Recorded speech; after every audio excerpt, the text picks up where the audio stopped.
Welcome to EconTalk, part of the Library of Economics and Liberty. I'm your host, Russ Roberts of George Mason University and Stanford University's Hoover Institution. Our website is econtalk.org, where you can subscribe, find other episodes, comment on this podcast, and find links and other information related to today's conversation.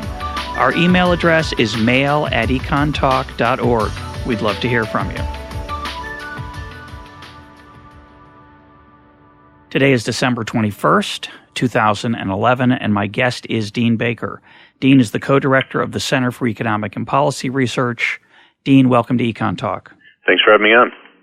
Our topic for today is the mess that the economy is in, how we got here and how we might get out of it. And let's start with the first part. How did we get here? What went wrong? Well, I see our economy as having been seriously unbalanced, in some ways really dating back from the 80s, that you could tell a story of sort of a virtuous pattern of growth, 50s, 60s into the 70s, where you had productivity growth, very good productivity growth, in fact, that was passed on, and wage growth pretty much up and down the income ladder.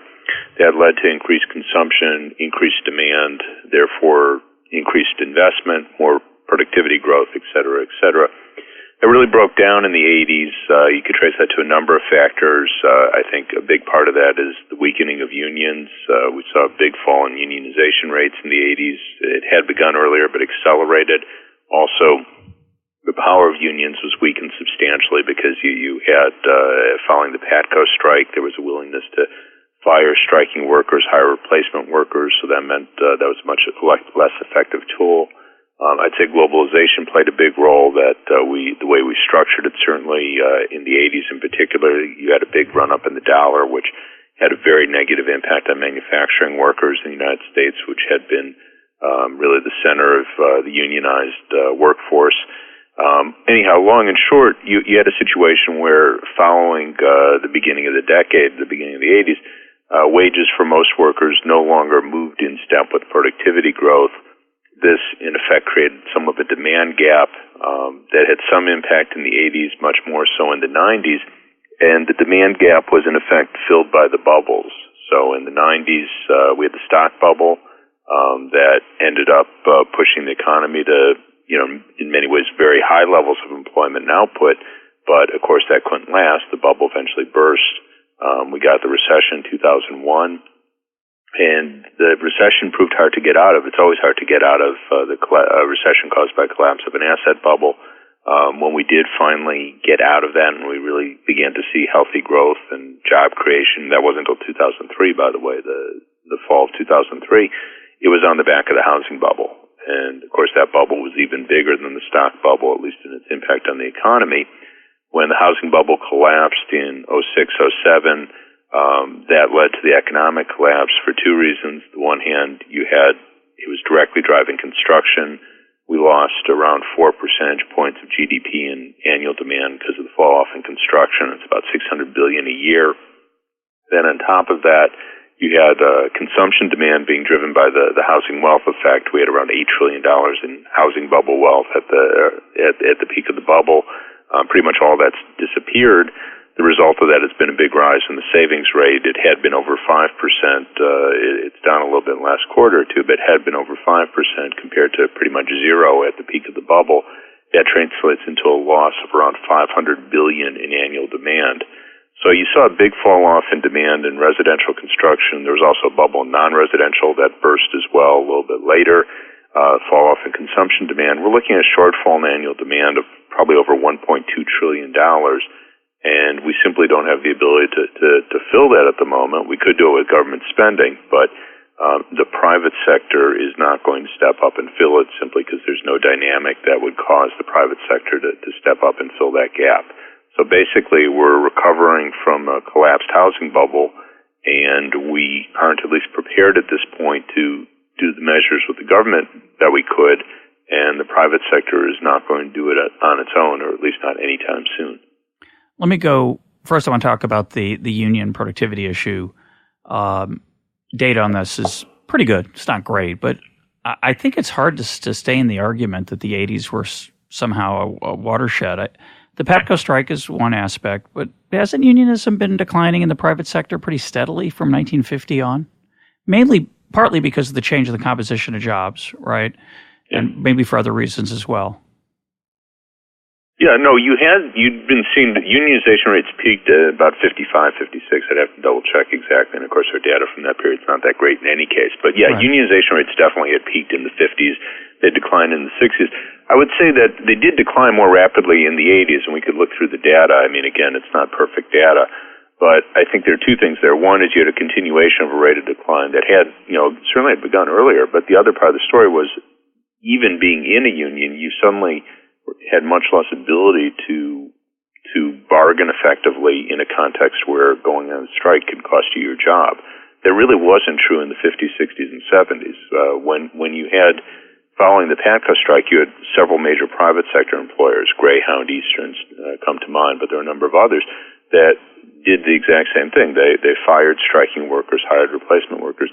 That wasn't done in the 50s, 60s, and 70s. I mean, I'm sure there were smaller places here and there that did it, but it was considered really, unusual practice. It was the sort of thing employers didn't do. Basically, the story was you shut down your operation, or maybe you operated with a skeletal workforce until you reached a settlement with your workers. And the question was, who could go longer? The unions without a paycheck, or the company without being able to produce anything. So once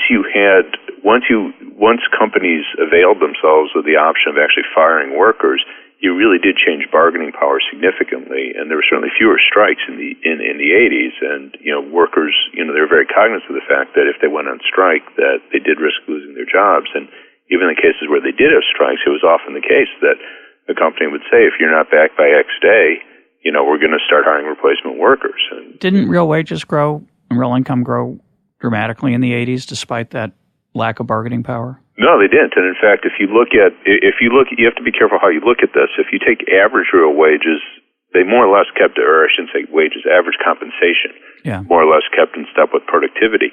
But if you look at median, or if you look at wages of production workers, which tend to track roughly the bottom 70-80% of the workforce, those fell quite a bit behind productivity over that period. Yeah, it depends how you measure inflation, of course. The CPI measures are It doesn't matter how you measure inflation, because the point is it's shares. So it doesn't. So I'm talking about shares. So it doesn't matter what your denominator is. Explain that. I'm sorry. Shares of what? Shares of output. So you could use we typically, to measure productivity, we use the GDP deflator. I mean, that's a standard measure. Right. Whereas if we're looking at real wages, most often we use the CPI. Right. But if you could use the GDP deflator as the denominator to measure real wages for purposes of this comparison, you'd still find for the typical worker, the median worker, or for production workers, their wages did not keep pace with productivity growth.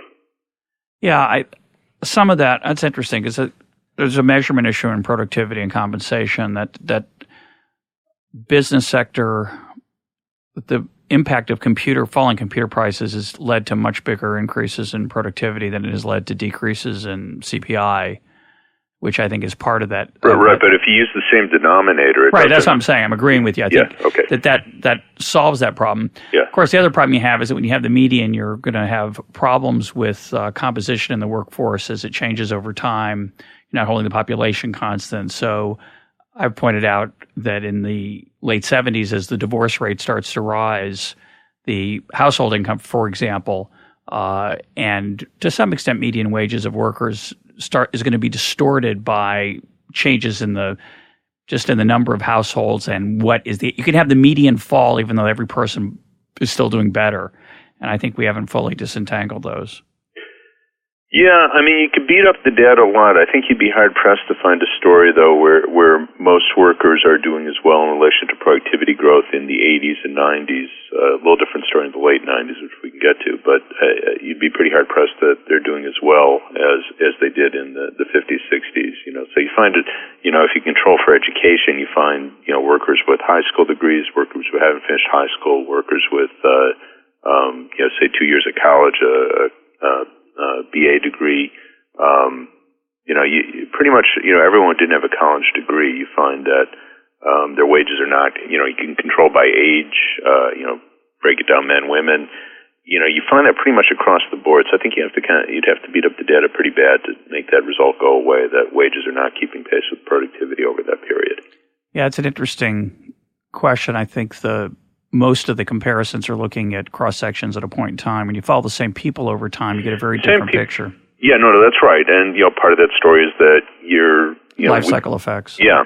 So again, if you control for age, a 40-year-old in 1990, how'd they do relative to a 40-year-old in 1975? I think, again, there too, I think you'd be hard-pressed to make a case that their compensation increased with productivity over that 15-year period. Well, let's move on. Now, one of the stories you're telling is the role of bubbles. Where in your narrative, where did those bubbles come from? So you mentioned the stock market bubble and the housing bubble, and why did those happen? Are they natural events? Or are they monetary events? Where do you put the causal chain, if any? Well, I think that you're always going to have some erratic movements in financial markets, and the question is, do they become self-perpetuating and build to the point where they really move the economy? And certainly both of those did. And, I think I lay the problem here a lot at the foot of the Fed, that part of the story, if we look to the 90s, part of the story, what you would have seen, say, we'd gone back 20 years earlier, you would have had more concern about inflation. And, of course, Greenspan was concerned about inflation. He did raise interest rates in 94. He raised interest rates 3 percentage points from early 94 to early 95. But then he backed away from that because he rightly said he didn't see inflationary pressures in the economy, no reason not to let the economy grow more and let the unemployment rate fall, which is, in fact, what he did over the objections of, many mainstream economists, including the Clinton appointees to the Fed. And he was right that we didn't have to worry about inflation, but that did create an open door for the bubble to keep growing, because there's no doubt about it. Well, low interest rates don't necessarily mean you'll have bubbles. We had low interest rates in the 50s and early 60s, certainly. We didn't have any notable bubbles. Well, they were low and steady rather than falling and low and falling.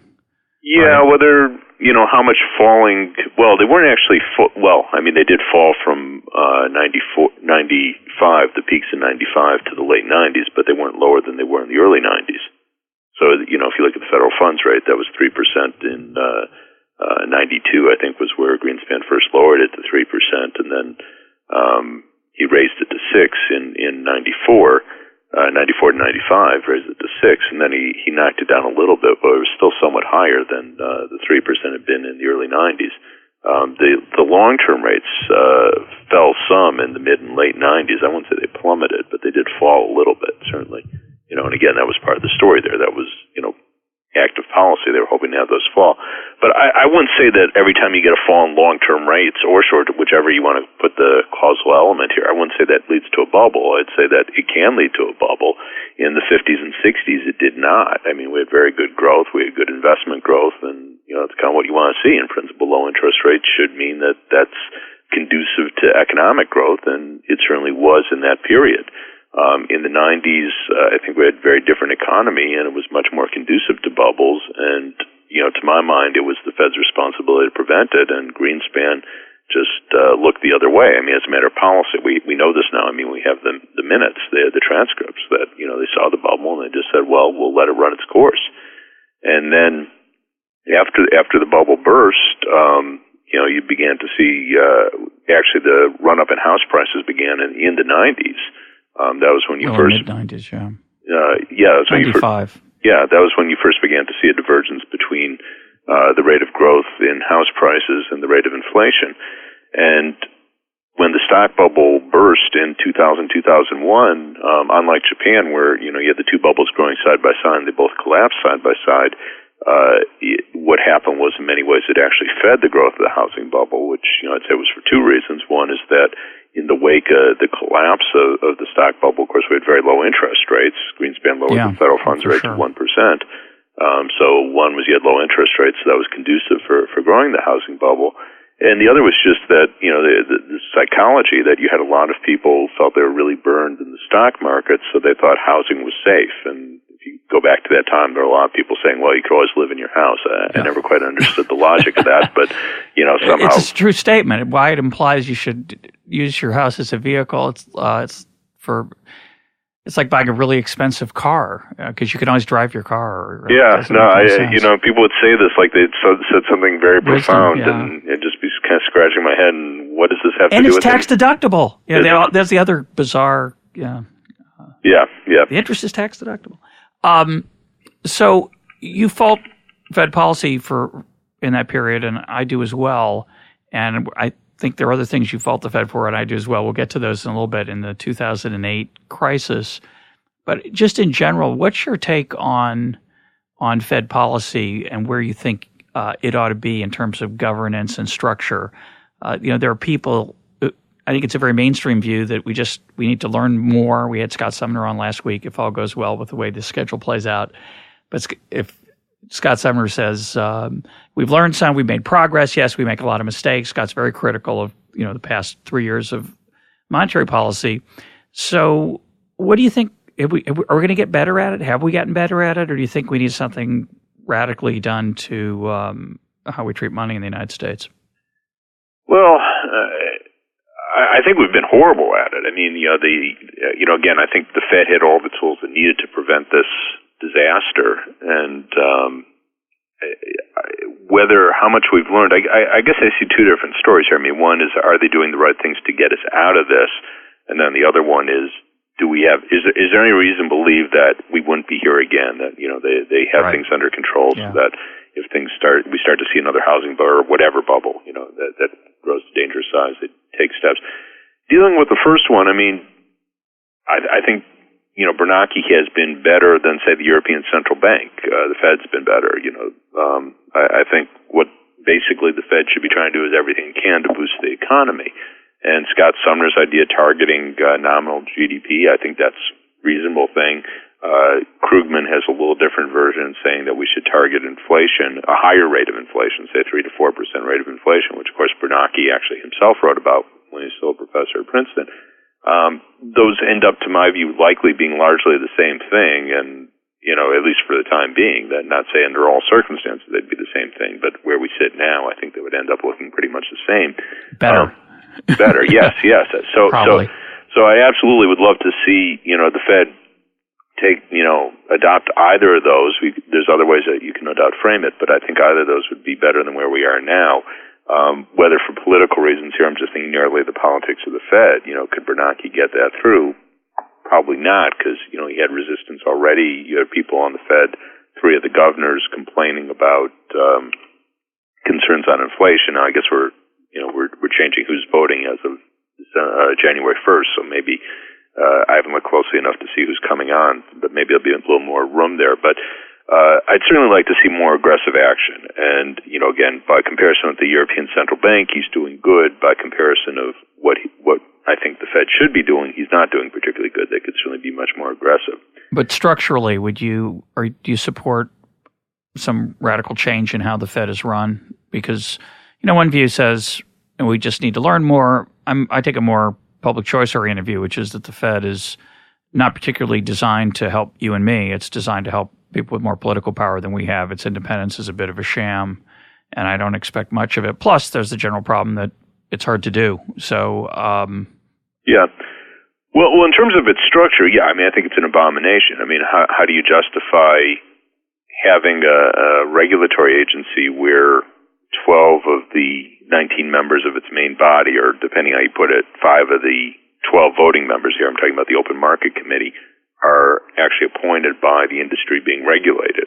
Yeah, it makes capture really not so difficult to to do. It's bizarre. And then you have the New York Fed, which is, to me, even more bizarre and abominable. The people sitting on the board of that coming from the industry directly. It's who you have dinner with. It's who you chat with. It's who you call when you don't know what to do. Seems like a bad idea. Yeah, I agree completely. I mean, I understand. I know the history, how it was set up. I don't understand how one justifies that. I've often said it would be as though we had the Food and Drug Administration where we had Pfizer and Merck appointing 2 of the 5 commissioners. Yeah. I think everyone would agree that's not right. And, even where you don't have that, we're always going to have enormous problems with regulatory capture, but where the industry actually puts the people on, I cannot see, I can't see a justification for that. Yeah. What should we do? What might we do differently? Well, at the very least, I would like to see that basically the people who are running the Fed, whether you keep the current governor structure, any which way you shape it, that those people are actually appointed by the president, approved by Congress, and answerable to Congress. And I don't have illusions that somehow makes all the problems of industry capture go away. But at least, there's a clear understanding that this is an agency of the government and it's answerable to democratically elected officials. So I think that'd be a part of the story. We do need more openness, and we have made some progress on that. That was one of the things in the Dodd-Frank bill that wasn't originally part of it, but through this kind of left-right coalition, you had Alan Grayson, one of the most left-wing people in the House, joining up with Ron Paul, one of the more conservative people in the House, and they managed to get through a bill or amendment to Dodd-Frank that requires a lot more openness in what the Fed's doing, and on top of that, we had a suit by Bloomberg, so they have to disclose now who gets lending through the discount window with I forget what the time lag was, but it is. I think you need more openness. We need more accountability. Again, none of that's going to solve all the problems because we could look at the other regulatory agencies, the Food and Drug Administration, Federal Communications Commission, whatever you want to look to, all those have serious problems with industry capture, but certainly you're better off with not having the industry actually appointing people and also having things more out in the open than has been the case historically with the Fed. Yeah, let's move to 2008 because you've written about that, and I think, again, although you and I don't agree on everything, we're going to agree on this, which is, what do you think the Fed did wrong and policymakers in general did wrong in 2008 dealing with the financial crisis, spanning from, say, March with the rescue of Bear Stearns up through October of 2008 and the TARP? What's your Lehman, et cetera, and the TARP? What's your take on that period, and what kind of grades do you give the Fed and others? Well, I'd say I'd give them a D. We didn't want a financial collapse, so I think, it was good they prevented a full financial collapse, but they basically left everything in place. So all the banks that got us here, with the exception, obviously, of Lehman, that's being the most notable exception here, but all the banks that got us here, the same people running the banks, they were left at the helm. And you had a situation where perhaps most of the banking system had driven themselves into insolvency.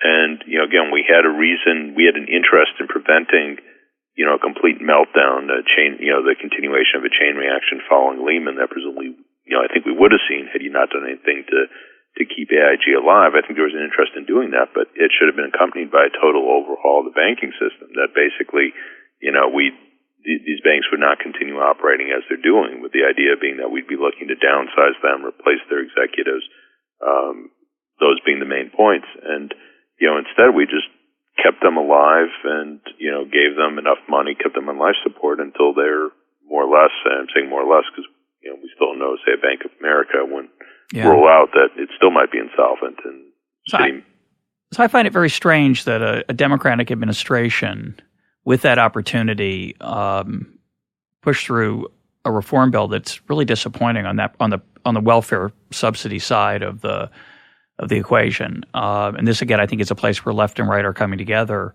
The banks are, it's disgusting. Yeah, and it was completely unjustifiable. This was a mess they had gotten in there through their own, folly, mistakes, greed, whatever term you want to use.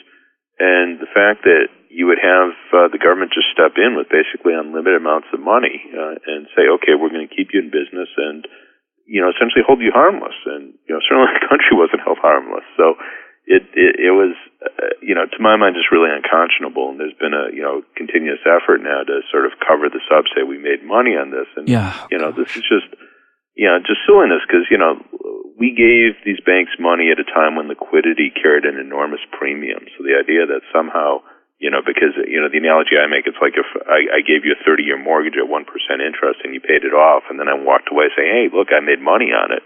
Yeah. That's not the way we ordinarily do accounting. Yeah, no, it's what part I find strange, I'd love to get your reaction, is maybe it's not true, but the impression I have that there's a consensus among many, many economists that's very different from your assessment and mine of the role of the Fed and public policy here generally, that there's I think of a common view that they save the country. As you said, you can save the country in different ways, but most of our colleagues don't seem to give a D. They give more like a B minus, a B plus.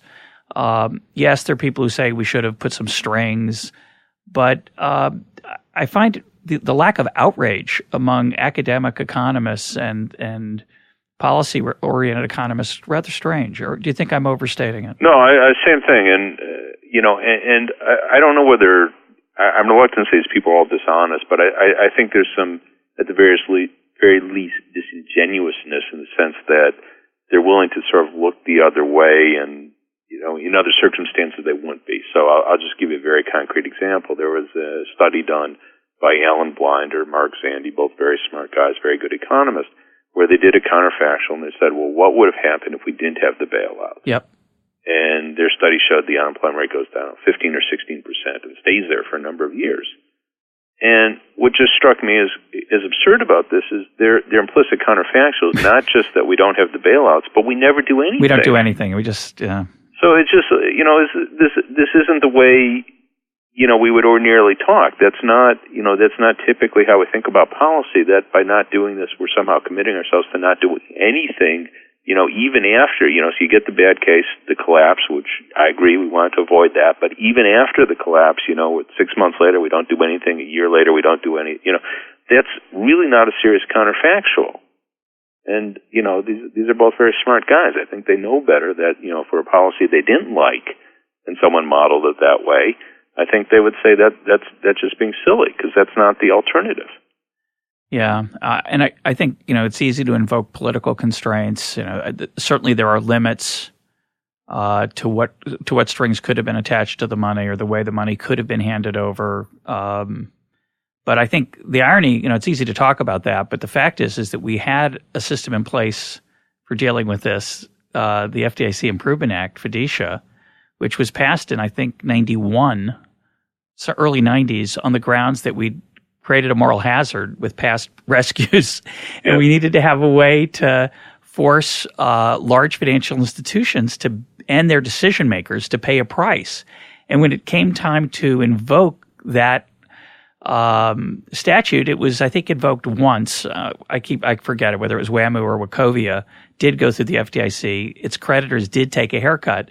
But every other creditor, with the exception of Lehman, and I have political reasons for being skeptical about this one, but every other creditor, Bear, AIG, got 100 cents on the dollar and was told by the government, Tim Geithner in particular, that no negotiation, and everybody gets 100 cents on the dollar. And I just don't, again, why there isn't more, I understand why there's outrage among the general public. Why there isn't more outrage among our colleagues is, I think, embarrassing. And part of it is looking the other way. Part of it is this claim I make that, there's over 100 economists in the United States who think they're in the top 10 of economists, right? And so they think they're in the running for chair of the Fed or head of the council or the National Economic Council. And so, they hold their fire. And I think it's, we're a little bit captured.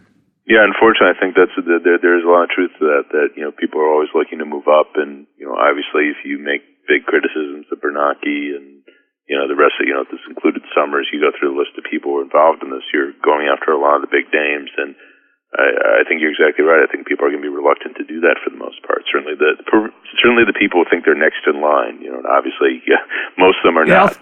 But they all think they are, I think. I'm spared that. I'm not next in line, so I can be honest. But on the other hand, it's easy for me to sit here in Fairfax, Virginia, and without any historical legacy on the line as someone like Alan Greenspan or Bernanke has, and take pot shots in hindsight. So, that's the flip side of this. It's really easy after the fact to tell a different narrative and explain all their mistakes.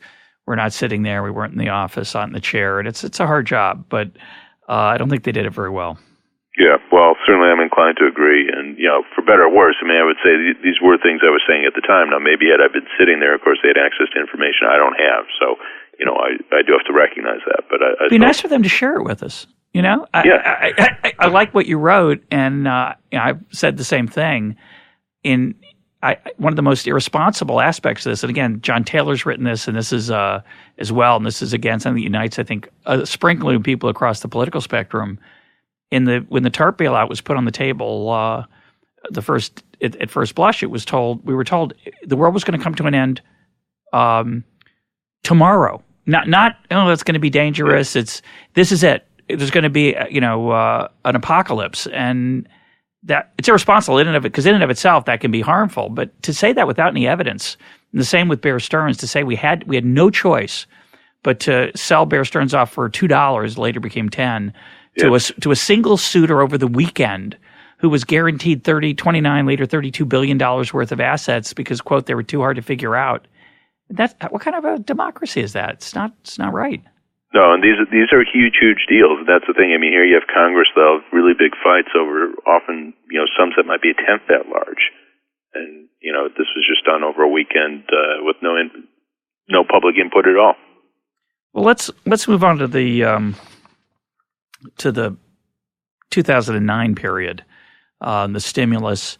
What's your view? So, in the aftermath of the 2008 financial crisis and various policies we've just been talking about, we passed in February 2009 787, later became measured to be $825 billion so-called stimulus package.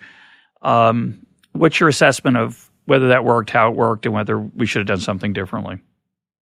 Well, I think it did work for what it was designed to do, which was create on the order of 2 to 3 million jobs. They originally said 3 to 4, but we ended up getting, if you looked at what was actually sort of stimulus in there, it was closer to $700 billion, spread some of it over those first 2 years, some of it spent 2011, 12 later years. My reason for saying that is just to pin down what actually got spent as stimulus in 2009, 2010. It came to around $300 billion a year. And, again, based on this is in hindsight, this is actually, you go back and read their documents, the Obama administration's documents from the time, they were predicting that had they gotten fully what they asked for, they would have gotten 3 to 4 million jobs out of it. And since they did get considerably less, I'd say 2 to 3 million. And there have been some efforts, particularly, I tend to like this study by two professors at Dartmouth, James Fair and Bruce Sarkodoti, that finds stimulus did pretty much along the lines of what was projected. So I'm inclined to think it worked. It did what it was designed to do. The big problem, in my view, was it was nowhere near large enough. That we created 2 to 3 million jobs. We probably needed on the order of 10, 11, 12 million jobs. It simply wasn't large enough. It wasn't long enough. So it didn't deal with the immediate problem. Now, there's also the issue of, was the best way to spend the money? Could have been better targeted. One of the issues that they were very concerned with, they here being the Obama administration, was that things be shovel ready, get money out the door quickly. There's a logic to that, of course, that you wanted to create jobs quickly. On the other hand, given that we were looking at a downturn that was going to last a long time, or did last a long time, I think it was reasonable to expect it to have lasted a long time because we have this big gap in demand that's not easy to fill. I think it would have made much more sense to have some longer-term projects to focus on some long-term infrastructure. And what they put in by way of long-term infrastructure was fairly limited. So I think that's unfortunate. We could have had a better directed stimulus. We should have had much more.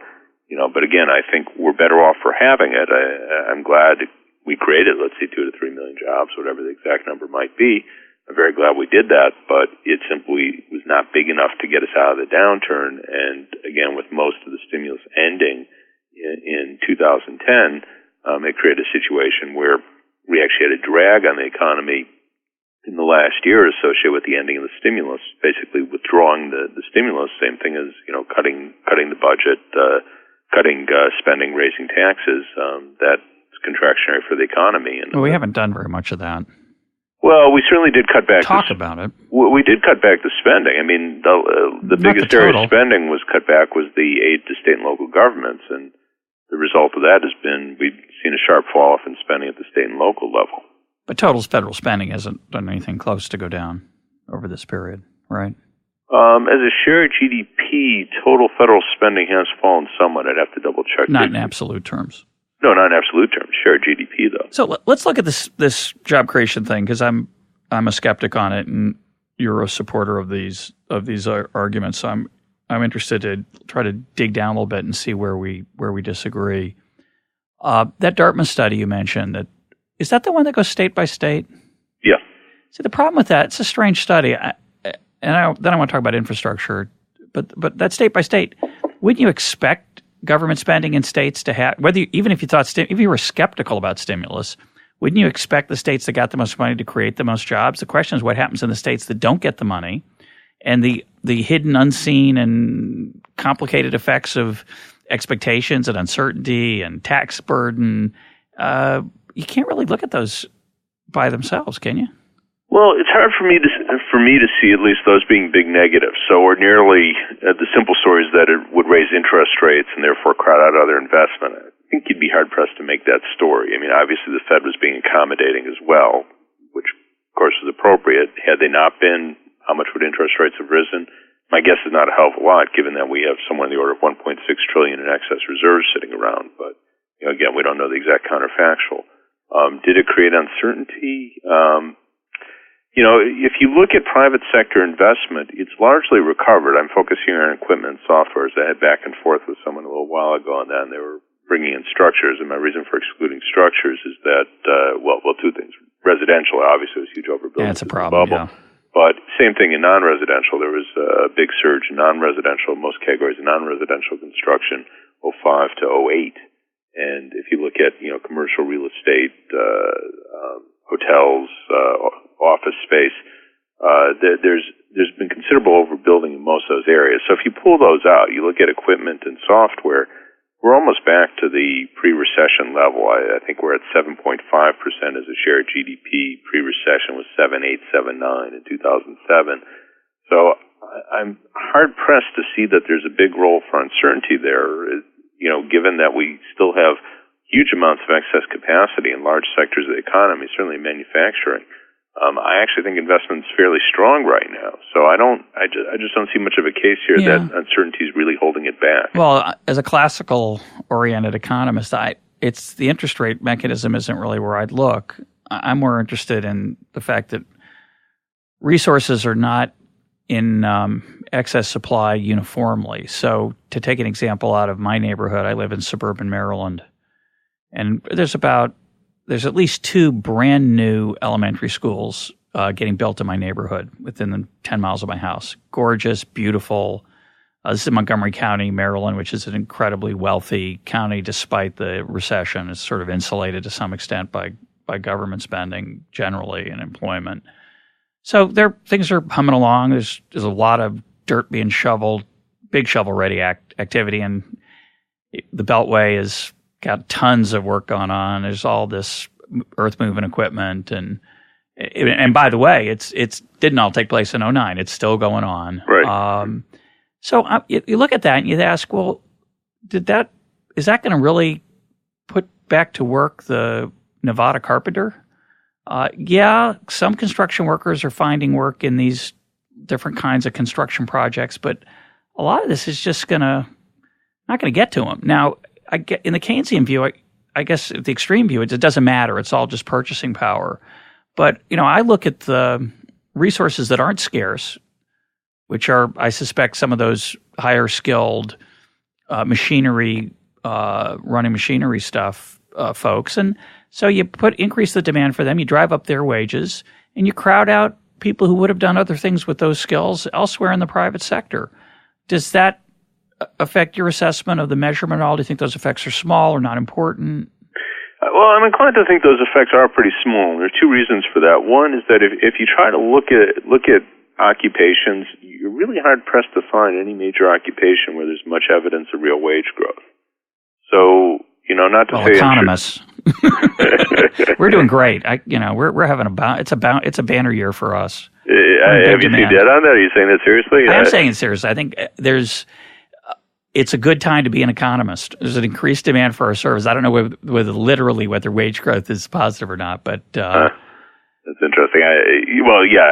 Don't you get more phone calls than you used to? Yeah, no, that's for sure. I don't know if my income's keeping up, but I hope it is. Anyhow, getting phone calls, but anyhow, I don't think you find a lot of occupations where real wages are rising. So, the evidence in that, I think, doesn't really show that, we're crowding out of that sort. The other thing that there was a study done, and I'm forgetting who the authors were.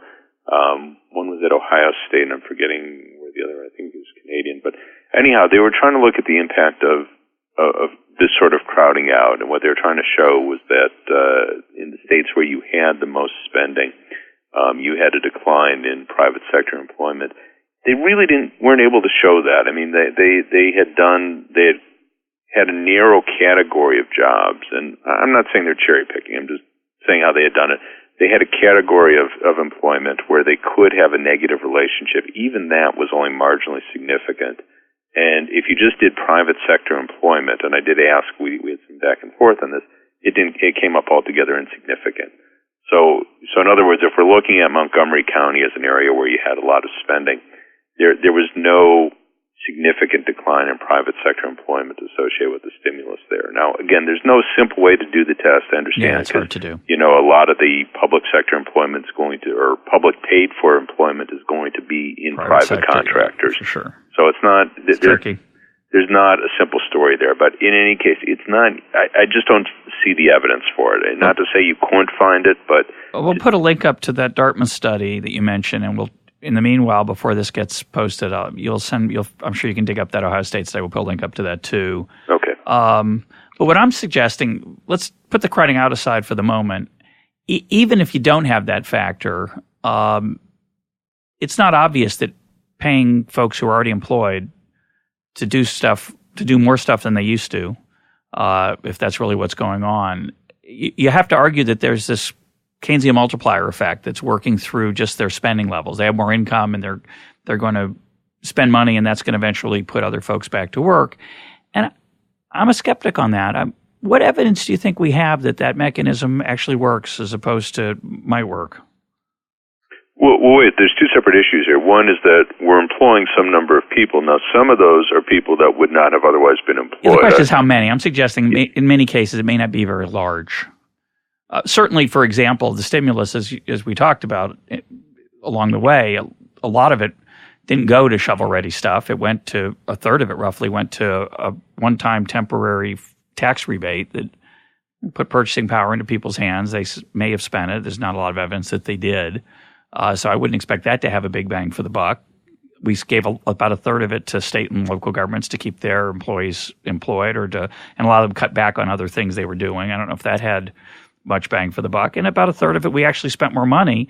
But that's some of that stuff that I know of. And of course, I'm cherry picking here. I'm telling you right now.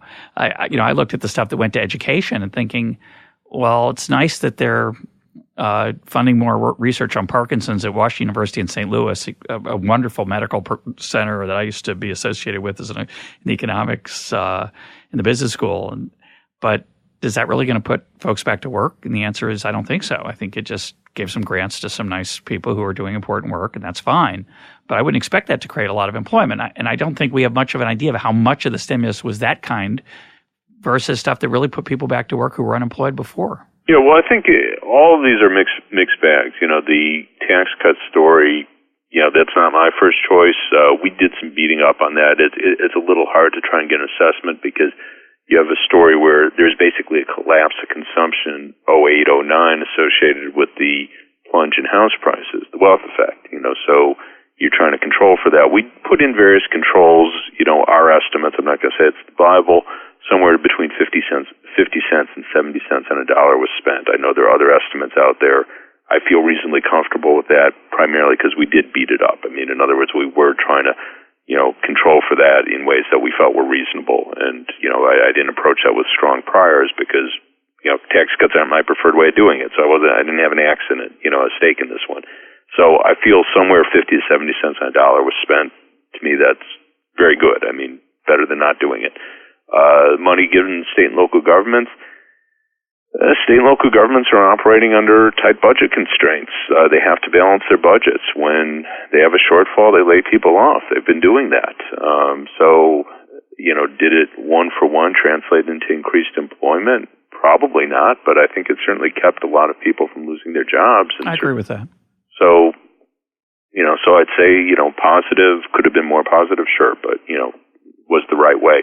The third one, when you get to the specific projects, again, a mixed bag. The money spent on healthcare research might be, as you say, it might be good research and everything. Not an area of high unemployment. Construction work, at the time, we had 20%, nationwide unemployment among construction workers, and that's pretty much everywhere. That was true even, I'm not saying it was necessarily 20%, but, you had high unemployment among construction workers even in Montgomery County, which there had been a lot of building in this area, absolutely. Which went to zero. So I think I just don't think they're operating a larger piece of earth-moving equipment and rebuilding the Beltway. I think they're still waiting for that housing sector to come back, but maybe I'm wrong about that. Well, it's mixed. That's right. I mean, they're different types of skills. So some of those workers, in residential construction, the skills are not, there's some overlap, some differences. So it's not as though we reemployed everyone that lost their jobs when, the residential construction sector collapsed. So, most of these cases, I'd say it's somewhere between 0 and 1, and I'm inclined to think closer to 1 in the sense that we're employing someone that, would not have otherwise been employed. It's not 1. I don't mean to say it's even 0.9. I understand. But I think in a lot of cases we are employing people that would not otherwise have been employed. So you mentioned that the stimulus wasn't big enough. Back in February 2009, the Obama administration, I think it was the first serious piece of policy action that he took. Yeah. Right? It was passed in February. Yeah. And he had a Democratic House, a Democratic Senate. There was a reasonable amount of love for the man among the general populace, general public. Why do you think he couldn't have gotten more? What do you think were the politics of that? And I agree with you that certainly today, although there are many people who are advocating large increases in government spending financed by deficits now, that's dead on arrival, both because there's a Republican House, but also just because I think the American people are not so excited about it.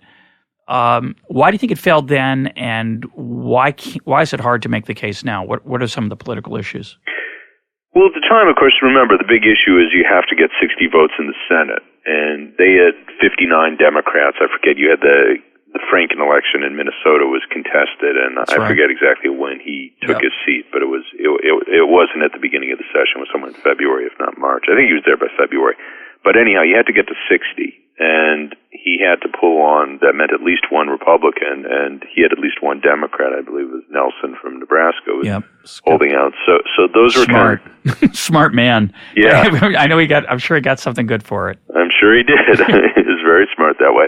But in any case, that made it difficult for him to get a bigger stimulus through, and he had to whittle it down. And, to my mind, it's really unfortunate. The things that got whittled down most in the negotiation was the aid to state and local governments, which I thought was a good thing, because that was, part of the story here is you want money to be spent quickly, and there's no quicker way to spend it than to give it to state and local governments who otherwise would be cutting back, laying off workers, cutting back spending in various areas. So he had to make those compromises to get what he got through. And here's what I think is a big mistake. I mean, people argue over whether he could have gotten more had he asked for more. So if instead of asking for his original $787 billion, she'd asked for $1.2 trillion, which is what Christine Romer, his chief advisor, had recommended. I don't have the answer to that. I mean, I don't know. I don't know. Yeah, the concern was that you'd had people in Congress who would just flipped and said that's crazy, and walk away with nothing, or maybe less. But what I think is, at least to my mind, indisputable, that once it was passed, he knew it wasn't enough. He knew that was not going to get the economy back anywhere near to full employment, certainly not anytime soon. But instead of saying that, he turned around and said, okay, now we're going to focus on deficit reduction. Yeah. And that just totally undermined the case. He couldn't say, now we're going to focus on deficit reduction and then come back, a year later, 2 years later, and go, hey, it turned out that wasn't big enough. And, of course, he was touting the stimulus. He's talking about green shoots of recovery. That was March, certainly no later than April of 2009. The summer of recovery didn't work out. Yeah, and, he did this horrible overselling, and it was just, it was a combination of, really bad economics, and certainly what, in retrospect, I mean, I'm not the political science person or political advisor, but certainly in retrospect looks to have been really awful politics as well. Yeah, and I think he's going to pay a tough price for it. Although there is some signs of green shoots of recovery right now. Maybe they'll be enough to give him something to sell that's more attractive in November of 2012. It's hard to say. But do you have any worries about the long-run fiscal health of the United States that would discourage you from advocating a larger stimulus now? Let's forget 2009. Let's say right now you had some direct say in this. Would you be pushing for government spending increase right now? Absolutely. I mean, when I look to the long-term problem, I see overwhelmingly it's a healthcare story. We have a broken healthcare system, and the projections just show healthcare costs, and this is coming from the private sector, that healthcare costs are just going to keep going through the roof. So currently we spend more than twice as much per person as the average for other wealthy countries, Germany, Canada, England, thrown into the mix. And that gap's just projected to continue to rise, in the decades ahead. And if that were to really happen, that's going to have a devastating impact on our economy, and of course has a devastating impact on the budget, because more than half of our health care is paid for through the public sector through programs like Medicare and Medicaid. So, I mean, to my mind, we have a health care problem that we have to address, and that's independent of the budget. Of course, as I say, it affects the budget hugely over the long term because we have those programs. But I don't see it as a reason not to do stimulus now. So I think the main thing, get people back to work, because the argument that I get from people on the other side, we're going to have to tough this out. Well, we have jobs. Yeah, it's easy to say. And the people that don't have jobs, they're not going to get these years back. They're raising kids. Their kids are 4, 5, 6, and we're talking about them being unemployed 2, 3 years. They're not getting that time back if they don't feel they could raise their kids properly, give them the education, make sure they have decent housing. They can't do the things they think their kids should have. That's lost, and that's an enormous price. And so to my mind, I don't think it's a close call. The fiscal issues, are we going to be in a situation we can't pay our debt? I mean, look at Japan with the debt to GDP ratio of over 200%. We're nowhere in that ballpark, and they're still borrowing at 1% interest. And I know there's a lot of differences between the U.S. and Japan, but still, Well, some of them work toward not being worried. Having the world's dominant currency certainly makes it easier to run large deficits, at least for a while. It's always the risk. You always run the risk that you're going to find out that period's over. And I think we're a little bit in that direction. I mean, my feeling is just that I'm not sure it works. So to spend real resources on things, talking about infrastructure, on a bullet train in California, for example, or other large projects that may not have much of a payoff, seems to be punishing our children as well. And toughing it out's a horrible piece of advice, but I have a job. I have better than a job. I have tenure, which makes it even easier for me to feel the way you could argue. But I'm worried about my kids. They're adolescent age. They're getting ready to. I have one in college, one getting ready to go to college, and I'm worried they're going to have trouble finding jobs. So the real question to me is efficacy, and I don't think we know as much about what works as we like. What's your view on the longer run fiscal challenge that we do face with healthcare?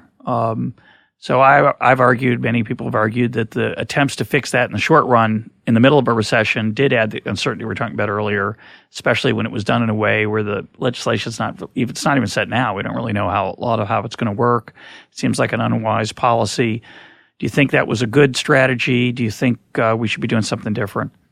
Well, I think it was a step forward in the sense that if it actually goes into effect, and that's going to depend on the outcome of the 2012 election, but if that actually goes into effect, you have extended health care coverage in a significant way. And actually, I think the most important part of that story is something that a lot of people, and certainly don't fully appreciate, and the Obama administration hasn't pushed that, is that it will mean that people have health care insurance, in many cases for the first time, genuine healthcare insurance, I should say, who think they have it today. And what I mean by that is, and you're probably in the same situation, we get our healthcare insurance through our job. And my situation is that if I were to get seriously ill, I would at some point have to give up my job. And at that point, I give up my health insurance as well. And what that means is that, I'm insured for sort of the day-to-day things, the normal, things I might have to go see a doctor for, and even, something that could be fairly expensive. But if I were to get some chronic debilitating illness, at the end of the day, I'd find myself uninsured. I'd have to depend on, Medicaid or, whatever sort of, care I could get other than through insurance. So I think that was a huge step forward. Now, the uncertainty it created, again, this is one of these things, you look at the data, you have a hard time seeing a case that has cost jobs because there's a few things you should expect to see. For example, we should expect to see a rise in average hours worked. You don't see that. The average weekly hours is still below what it was prior to the recession. Expect to see more temp employment. Temp employment's still way down. The idea being people don't have to get insurance for temporary workers. So yeah, and the general fixed costs of turnover there are much smaller. That's right. So I just don't see the evidence for that. Now, long term, we have to fix the system. I don't think this does it. And what I support, and I'd be interested in getting your reaction, I actually support what I consider a more market solution, in the sense I'd love to see more trade in healthcare. And there's a few different ways you could do that. One of the things, you could let people who are on Medicare, who by definition almost, they aren't all retired, but most of them are, let them buy into the healthcare systems of other countries that have lower costs. Let them buy into England's healthcare system or Germany's and pocket half the difference. So if the difference, and you look at the projections 10, 15, 20 years out, differences are in many cases over 10, even 20,000 a year, depending which country you look at. And suppose we said, let people pocket the difference, so if how would we do that? How would that work? Well, we'd have to negotiate a deal with these countries. Yeah, they're subsidizing their own people. They're not going to want to subsidize no, they're us. full cost. They're full cost to care. Oh, because they're cheaper, yeah. Yeah. Okay. So let's say the cost... Or even higher, 110%. yeah, give them a premium. No, absolutely. Yeah. You'd make it worth their while. So let's just throw some numbers out. Let's say it costs $6,000 a year to give a person over 65 care in the UK, and it costs $15,000 here, so we'll give them $7,000, so they get $1,000 in pocket, and then you're looking at an $8,000 difference. So, if someone goes to the UK to get their care, they get $4,000, and taxpayers save $4,000. Yeah, that's going to be hard to implement, obviously, because most people don't want to go to the UK for their health care for a bunch of reasons. Some might be understood, but a lot would, and my because you're going to let them pocket the difference. Yeah, right. Yeah, that's clever. That's interesting. I would certainly want to encourage people to spend their own money. When we say things, as you did earlier, and it's a common argument that, healthcare spending keeps rising and will continue to rise, that's not a natural process. Part of it is. Part of it's innovation. People find new stuff. But part of it's the fact that we're spending other people's money. And as long as we do that, and certainly through our employer, which is a crazy way to do it, I'm sure we agree on that. Yeah. We keep subsidizing it. It's going to get more expensive that way. Well, I have a hard time saying people should.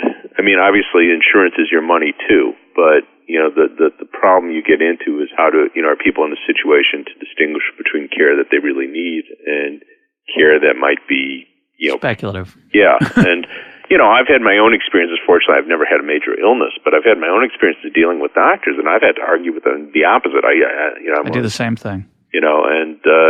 We're not experts. We're, you and I are both relatively well educated in the scheme of things, but, there you have your doctor saying, oh, you need X, Y, and Z, and, how many people are going to challenge them? Yeah, it's true. It's a fascinating thing that, I'll say, I'll pass, and they look at you like you're crazy. But sometimes there's a reason to pass just because there's these side effects they don't worry about. They're more worried about the side effects of not doing something and being legally vulnerable, I suspect. But part of it's just the hubris of an expert. They have a hammer and they're always looking for a nail. So it's always, let's remove that. I'm thinking, let's see how it goes for a while.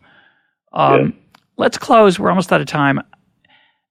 You and I look at the world differently, but as I said at the beginning, there's a bunch of things we have in common. And I want to just let you talk about what you'd do differently in terms of the solution. One of the things we both agree on is that the regulatory process is often captured by special interests and seems increasingly so for one particular sector of the economy, the financial sector.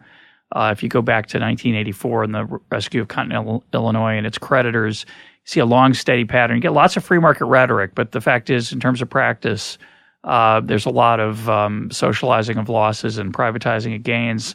That sector's gotten a lot bigger. It's gotten a lot more politically powerful, and the wages and profits that go to that sector seem way out of line, and to me seem related to its political power rather than its contribution to our way of life. So I think we pretty much agree on that. The way I want to fix that is to make government less powerful. How would you fix it? I think you take a different approach. So what would you advocate given the political realities? Well, I would love to see breaking up of the large banks, that that we would bring them down to, we could quibble over what the exact size might be, but require that J.P. Morgan and Citigroup and Bank of America get down to a size where they aren't too big to fail, where there are component parts. I mean, so presumably we're talking about maybe breaking up a J.P. Morgan into 5, 6, 8 banks. Their component parts are not too big to fail. We could let any of them go under without serious repercussions to the economy. I'd also like to see them downsized by having a modest tax on the industry. I think part of the story here is that because of computerization, you've seen a huge increase in trading volumes because the cost has just fallen through the floor. So you could both trade the same assets more frequently, and it's possible to have much more complex financial instruments than would have been conceivable if you go back, with the technology we had 30 or 40 years ago. So, in effect, I see a financial transactions tax making up some of those losses.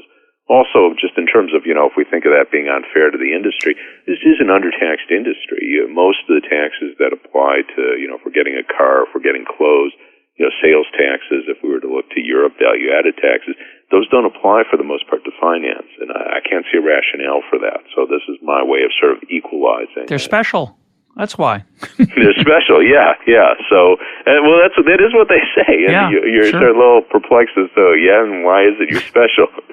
So I think there's a lot of ways to make them less powerful, less politically powerful, less economically powerful. Glass-Steagall, again, I'd like to see something like that sort of separation. And, of course, the rationale, at least in my mind, was that you have a sector of the financial industry that is insured by the government. You're taking government-insured deposits, and the quid pro quo is, well, you aren't going to take big risks with my money. Yeah. And I agree with that to a point. I'm not sure Glass-Steagall is important as people. I don't think it's important as people say it is, but the fact is, as you say, we have explicit insurance and then we have implicit insurance, and they both allow them to take risks with my money.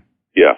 And, again, where we have the explicit insurance, there have to be clear conditions that, here are the risks you could take, and we don't want the implicit insurance.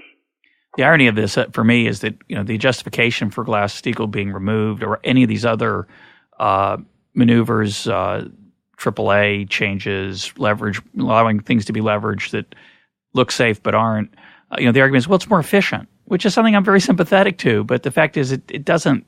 It makes them more efficient at using my money, and that's not good. As long as that's there hanging over it, I don't care how efficient it is. I want something different.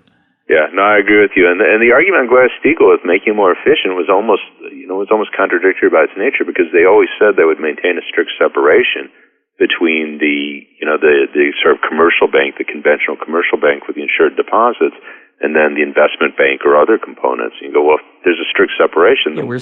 Yeah, where's the efficiencies? My guest has been Dean Baker. Dean, thanks for being part of EconTalk. Thanks a lot for having me on.